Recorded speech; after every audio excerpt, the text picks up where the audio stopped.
How do you support him? How do you extend support to him in this time? Well, I think he has enough support from everybody else. More than support, I would just like to give my point of view, which I feel that people have to take into account that films are made in a long period of time.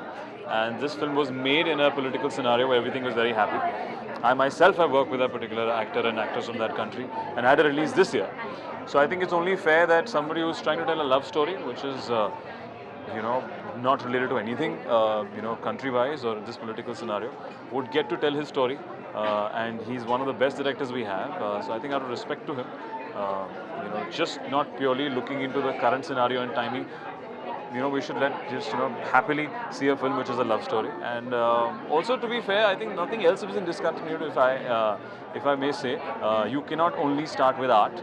I think that should be the last form of, I say, disconnecting a particular tie. So yeah, I think if our authorities would start with the other aspect of trade and other communication, I think then we would still take it more seriously and apply.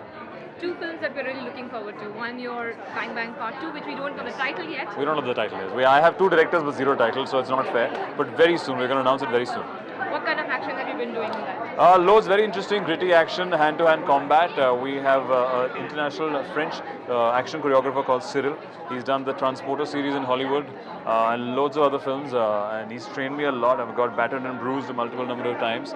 But yeah, it's fun. I keep calling it popcorn action film because it's not so serious. So really looking forward to the release. We've just shot 50% of it. It'll come out next year in summer. What about Ittifaq? When do you start that? Ittifaq starts again next year once I finish this. I think it's a genre which is almost dead. We've not really seen a murder mystery for the longest time, a who-done-it kind of story. Really excited to start that film and looking forward to recreating the magic. Though we've really adapted it, to today's day and age. I'm really spitting on you, sorry, apologies. It's alright. Yeah, water. It's alright, thank you. Yeah. Thank you guys.